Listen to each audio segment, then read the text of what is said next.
Item ಯಾವುದೇ ಇರಲಿ try ಮಾಡಿ ಆಚಿ ಚಿಕನ್ ಮಸಾಲಾ. ರಾಹುಲ್ ಗಾಂಧಿ ವಿದೇಶದಿಂದ ವಾಪಸ್ಸಾಗಿರುವಂತಹ ಹಿನ್ನೆಲೆಯಲ್ಲಿ ದೆಹಲಿಯಲ್ಲಿ ಇದೀಗ ರಾಜಕೀಯ ಚಟುವಟಿಕೆಗಳು ಗರಿಗೆದರಿವೆ. ದೆಹಲಿಯಲ್ಲೇ ನರೇಂದ್ರ ಸ್ವಾಮಿ ಸಲೀಂ ಅಹಮದ್ ಠಿಕಾಣಿಯನ್ನ ಹೂಡಿದ್ದಾರೆ. ವರಿಷ್ಠರನ್ನ ಭೇಟಿಯಾಗಬೇಕು, ಮಾತುಕತೆಯನ್ನ ನಡೆಸಬೇಕು ಅಂತ ಹೇಳಿ ಕೆಲವು ಕಾಂಗ್ರೆಸ್ ಶಾಸಕರು ದೆಹಲಿಯಲ್ಲೇ ಬೀಡು ಬಿಟ್ಟಿದ್ದಾರೆ. ಮಧ್ಯಾಹ್ನ ಮಲ್ಲಿಕಾರ್ಜುನ್ ಖರ್ಗೆ ದೆಹಲಿಗೆ ತೆರಳುತ್ತಾರೆ. ಪ್ರಸ್ತುತ ಬೆಂಗಳೂರಿನಲ್ಲಿ ಎಐಸಿಸಿ ಅಧ್ಯಕ್ಷರಾಗಿರುವಂತಹ ಖರ್ಗೆ ಅವರಿದ್ದಾರೆ.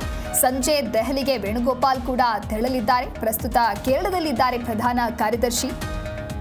ಸಚಿವ ಸಂಪುಟ ಪುನರ್ರಚನೆಯ ವಿಚಾರಕ್ಕೆ ಸಂಬಂಧಪಟ್ಟಂತೆ ದೊಡ್ಡ ಮಟ್ಟದಲ್ಲಿ ಚರ್ಚೆಗಳಾಗ್ತಾ ಇದೆ.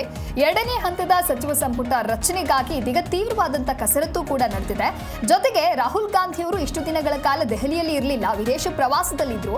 ಹಾಗಾಗಿ ಅವರ ಬರುವಿಕೆಗಾಗಿ ಕಾಂಗ್ರೆಸ್ನ ನಾಯಕರು ಕಾಯ್ತಾ ಇದ್ರು.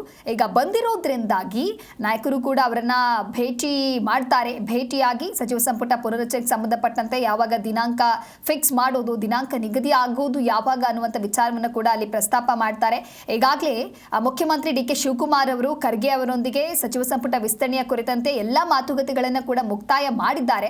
ಅದೇ ಅಧಿಕೃತವಾಗಿ ರಾಹುಲ್ ಗಾಂಧಿ ಅವರ ಒಂದು ಬ್ಯಾಲೆನ್ಸ್ ಉಳಿದಿರೋದ್ರಿಂದ ರಾಹುಲ್ ಗಾಂಧಿ ಅವರ ಜೊತೆಗೆ ಮಾತನಾಡಿ ನಂತರದ ನಿರ್ಧಾರವನ್ನ ತೆಗೆದುಕೊಳ್ತಾರೆ. ಸಚಿವ ಸಂಪುಟ ವಿಸ್ತರಣೆಯ ಕುರಿತು ಹೈಕಮಾಂಡ್ ಜೊತೆಗೆ ಚರ್ಚೆಯನ್ನ ಮಾಡೋದಕ್ಕೂ ಕೂಡ ಮುಖ್ಯಮಂತ್ರಿ ಡಿ ಕೆ ಶಿವಕುಮಾರ್ ಹಾಗೆ ಸಿಡಬ್ಲ್ಯೂಸಿ ಸದಸ್ಯರು ಆಗಿರುವಂತಹ ಮಾಜಿ ಮುಖ್ಯಮಂತ್ರಿ ಸಿದ್ದರಾಮಯ್ಯ ಹಾಗೆ ಕೆಪಿಸಿಸಿ ಅಧ್ಯಕ್ಷ ಬಿ ಕೆ ಹರಿಪ್ರಸಾದ್ ದೆಹಲಿಗೆ ತೆರಳುವಂತ ಸಾಧ್ಯತೆಗಳಿದೆ.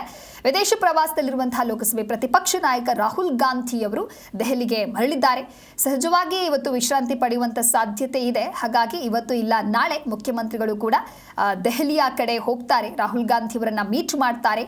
ಸಂಪುಟ ವಿಸ್ತರಣೆಯ ಮಾತುಕತೆ ಅದಾದ ನಂತರದಲ್ಲಿ ಏನು ಸಮಯ ಅಥವಾ ದಿನಾಂಕವನ್ನ ಯಾವಾಗ ಫಿಕ್ಸ್ ಮಾಡಲಾಗುತ್ತೆ ಅದನ್ನ ಕಾದು ನೋಡಬೇಕಾಗತ್ತೆ. ಇನ್ನೂ ಕೆಲವು ಕಡೆ ಕೆಲವೊಂದಿಷ್ಟು ಜನ ಶಾಸಕರು ಸಚಿವ ಸಂಪುಟ ಪುನರ್ರಚನೆಗಾಗಿ ತಮಗೆ ಸಚಿವ ಸ್ಥಾನ ಸಿಗಬೇಕು ಅಂತ ಹೇಳಿ ಭಾರಿ ಆಂತರಿಕವಾಗಿ ಕಸರತ್ತನ್ನ ನಡೆಸ್ತಾ ಇದ್ರು. ಅದಾದ ನಂತರದಲ್ಲಿ ಪ್ರತಿಭಟನೆಗಳನ್ನ ಮಾಡೋದಕ್ಕೆ ಶುರು ಮಾಡ್ತಾರೆ. ಹೈಕಮಾಂಡ್ ಯಾವಾಗ ಈ ರೀತಿ ಪಕ್ಷಕ್ಕೆ ಮುಜುಗರ ನೀಡುವಂತ ಹೇಳಿಕೆಗಳನ್ನ ಕೊಡಬಾರ್ದು, ಜೊತೆಗೆ ಈ ರೀತಿ ಪ್ರೊಟೆಸ್ಟ್ಗಳನ್ನ ಮಾಡಬಾರ್ದು ಅಂತ ಹೇಳಿ ವಾರ್ನಿಂಗ್ ಅನ್ನ ಕೊಡ್ತಾರೆ. ಅದಾದ ನಂತರದಲ್ಲಿ ಎಲ್ಲವೂ ಕೂಡ ಸೈಲೆಂಟ್ ಆದಂತೆ ಇತ್ತು. ಆದರೆ ಈಗ ಮತ್ತೆ ಕೆಲವು ಶಾಸಕರು ದೆಹಲಿಯತ್ತ ದೌಡಾಯಿಸ್ತಾ ಇದ್ದಾರೆ. ಮಧ್ಯಾಹ್ನ ಮಲ್ಲಿಕಾರ್ಜುನ್ ಖರ್ಗೆ ಕೂಡ ದೆಹಲಿಗೆ ತೆರಳಲಿದ್ದಾರೆ.